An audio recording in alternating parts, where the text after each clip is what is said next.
इस आसन पर विराजमान हो रहे हैं। आपको और इस पूरे सदन को मेरी तरफ से मैं बहुत बहुत बधाई देता हूं।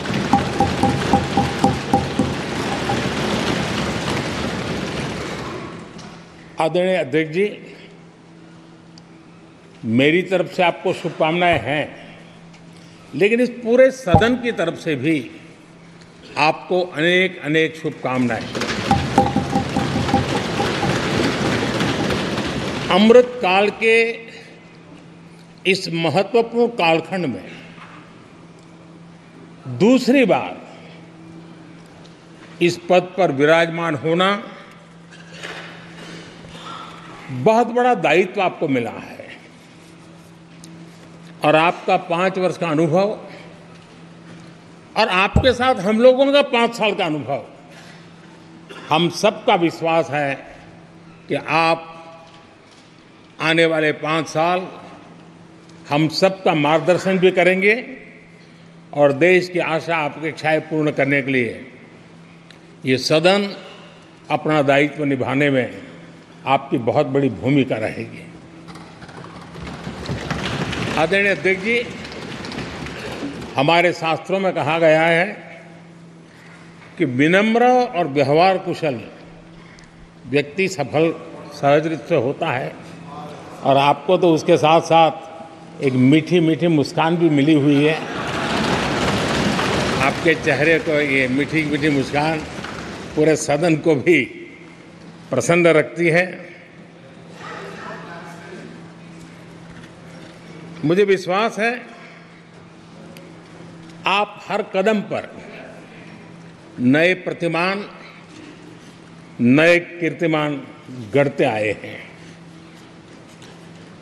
18वीं लोकसभा में स्पीकर का कार्यभार दूसरी बार संभालना ये अपने आप में एक बड़ा नया रिकॉर्ड बनते हम देख रहे हैं। श्री बलराम जाखड़ जी वो पहले ऐसे अध्यक्ष थे जिन्होंने 5 साल कार्यकाल पूरा करके फिर दोबारा उनको स्पीकर बनने का अवसर मिला था। उसके बाद आप हैं जिन्हें 5 साल पूर्ण करने के बाद दोबारा इस पद पर आसीन होने का अवसर मिला। गत 20 साल का एक ऐसा कालखंड रहा है कि ज़्यादातर स्पीकर या तो उसके बाद चुनाव नहीं लड़े हैं या तो जीत करके नहीं आए हैं।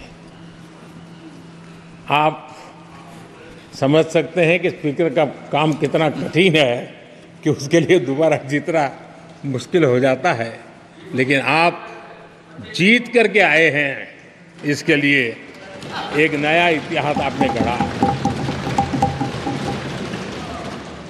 आदरणीय अध्यक्ष जी, इस सदन में ज़्यादातर हमारे सभी माननीय सांसद आपसे परिचित हैं, आपके जीवन से भी परिचित हैं और पिछली बार मैंने इस सदन में आपके संबंध में काफ़ी कुछ बातें रखी भी थी और मैं आज उसको दोहराना नहीं चाहता हूं, लेकिन मैं एक सांसद के रूप में और हम सभी सांसद के रूप में आप जिस प्रकार से एक सांसद के नाते काम करते हैं ये भी जानने योग्य है और बहुत कुछ सीखने योग्य है। मुझे विश्वास है कि आपकी कार्यशैली एज ए सांसद भी हमारे जो फर्स्ट टाइमर सांसद हैं, हमारे युवा सांसद हैं, उनको जरूर प्रेरणा देगी। आपने अपने कार्यक्षेत्र में, संसदीय क्षेत्र में स्वस्थ मां और स्वस्थ शिशु एक कमिटमेंट के साथ जो अभियान चलाया है और सुपोषित मां, इस अभियान को आपने जिस प्रकार से अपने क्षेत्र में प्राथमिकता देकर के खुद को इन्वॉल्व करके किया है, वो वाकई प्रेरक है। आपने कोटा के ग्रामीण क्षेत्रों में हॉस्पिटल ऑन व्हील्स, ये भी एक मानव सेवा का उत्तम काम, जो राजनीतिक कामों के सिवाय करने वाले कामों में आपने चुना है, वो भी अपने आप में गांव-गांव लोगों को स्वास्थ्य सेवाएं पहुंचाने में मदद कर रहा है। आप नियमित रूप से गरीबों को कपड़े, कंबल, मौसम के अनुसार छाता की जरूरत है छाता, जूते, ऐसी अनेक सुविधाएं समाज के आखिरी तबके के जो लोग हैं उनको खोज के पहुंचाते हैं। खेलों में प्रोत्साहन देना आपके क्षेत्र के युवकों में, यह आपने एक प्राथमिकता के रूप से काम उठाया है। आपके पिछले कार्यकाल में 17वीं लोकसभा में मैं कहता हूं कि संसदीय इतिहास का वो स्वर्णिम कालखंड रहा है। आपकी अध्यक्षता में संसद में जो ऐतिहासिक निर्णय हुए हैं, आपकी अध्यक्षता में सदन के माध्यम से जो सुधार हुए हैं, ये अपने आप में एक सदन की भी और आपकी भी विरासत है। और भविष्य में 70वीं लोकसभा के संबंध में जब विश्लेषण होंगे, उसके विषय में लिखा जाएगा, तो भारत के भविष्य को नई दिशा देने में आपकी अध्यक्षता वाली 70वीं लोकसभा की बहुत बड़ी भूमिका रही है। आदरणीय अध्यक्ष जी, 17वीं लोकसभा में नारी शक्ति वंदन अधिनियम 2023, जम्मू कश्मीर पुनर्गठन विधेयक, भारतीय न्याय संहिता, भारतीय साक्ष्य बिल, भारतीय नागरिक सुरक्षा संहिता, सामाजिक सुरक्षा संहिता, digital personal data protection bill, मुस्लिम महिला विवाह अधिकार संरक्षण विधेयक, transgender persons protection of rights bill, consumer protection bill, direct tax, विवाद से विश्वास विधेयक, सामाजिक, आर्थिक और राष्ट्रीय महत्व के ऐसे कितने ही महत्वपूर्ण ऐतिहासिक कानून 17वीं लोकसभा में आपकी अध्यक्षता के अंदर इस सदन ने पारित किए हैं और देश के लिए एक मजबूत नींव बनाई है। जो कार्य आजादी के 70 साल में नहीं हुए, आपकी अध्यक्षता में इस सदन ने इसको करके दिखाया। आदरणीय अध्यक्ष जी, लोकतंत्र की लंबी यात्रा में कई पड़ाव आते हैं। कुछ अवसर ऐसे होते हैं जब हमें कीर्तिमान स्थापित करने का सौभाग्य मिलता है। 17वीं लोकसभा में उपलब्धियां, मुझे पूरा विश्वास है देश आज भी और भविष्य में उसका गौरव करेगा। आज देश अपनी आकांक्षाओं की पूर्ति के लिए भारत को आधुनिक बनाने की दिशा में जब हर तरह से प्रयास हो रहे हैं, मैं मानता हूं कि नया संसद भवन भी अमृतकाल के भविष्य को लिखने का काम करेगा और वो भी आपकी अध्यक्षता में। नए संसद भवन में हम सबका प्रवेश आपकी ही अध्यक्षता में हुआ और आपने संसदीय कार्यप्रणाली को प्रभावी और जिम्मेदार बनाने का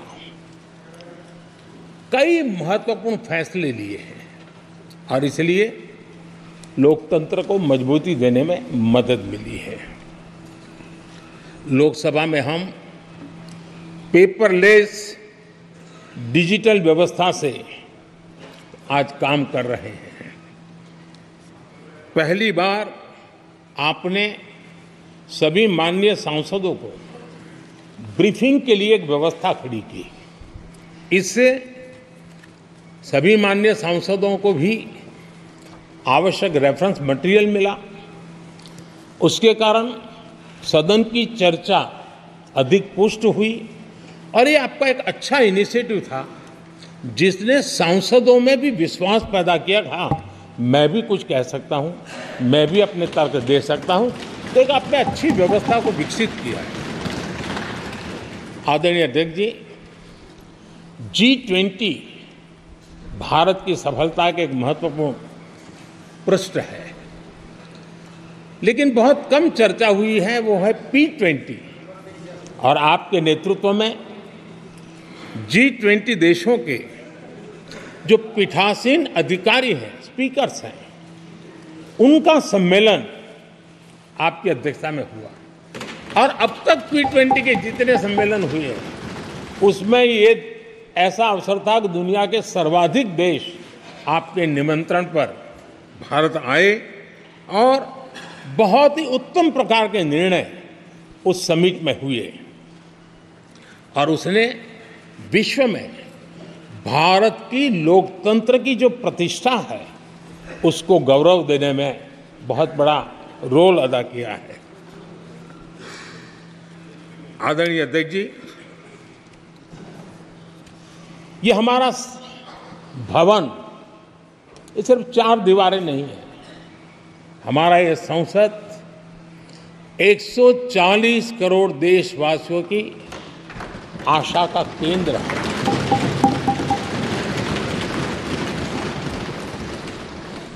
संसद की कार्यवाही, जवाबदेही और आचरण हमारे देशवासियों के मन में लोकतंत्र के प्रति जो उनकी निष्ठा है उसको और अधिक मजबूत बनाता है।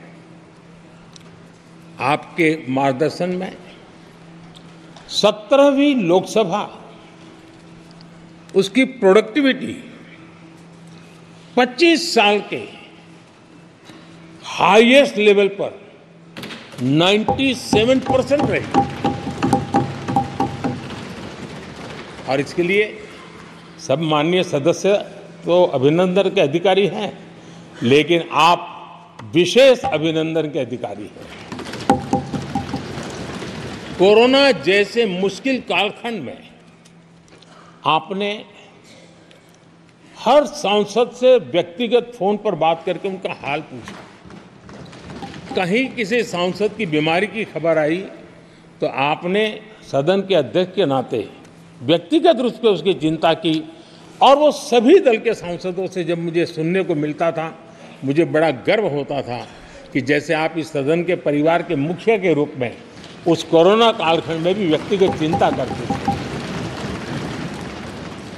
कोरोना काल में भी आपने सदन का काम रुकने नहीं दिया। सांसदों ने भी आपके हर सुझाव को सर आंखों पे चढ़ाया। किसी को ऊपर बैठने के लिए कहा तो वो वहाँ जाके बैठा, किसी को दूसरे जगह भी जाके बैठने के लिए कहा तो वो भी बैठा, लेकिन देश के काम को किसी ने रुकने नहीं दिया। लेकिन आपने ये जो फैसले किए उसका परिणाम है कि हम उस कठिन कालखंड में भी कार्य कर पाए।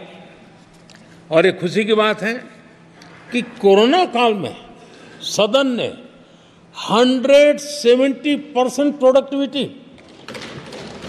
ये अपने आप में दुनिया के लिए एक बहुत बड़ी खबर है। आदरणीय अध्यक्ष जी,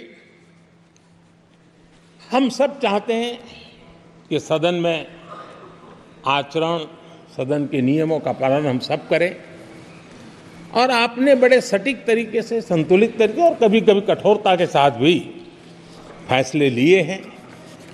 मैं जानता हूं कि ऐसे निर्णय आपको पीड़ा भी देते हैं, लेकिन सदन की गरिमा और व्यक्तिगत पीड़ा में आपने सदन की गरिमा को पसंद किया और सदन की परंपरा को बनाने का प्रयास किया। ये साहसपूर्ण काम के लिए भी आदरणीय अध्यक्ष जी, आप अभिनंदन के अधिकारी हैं।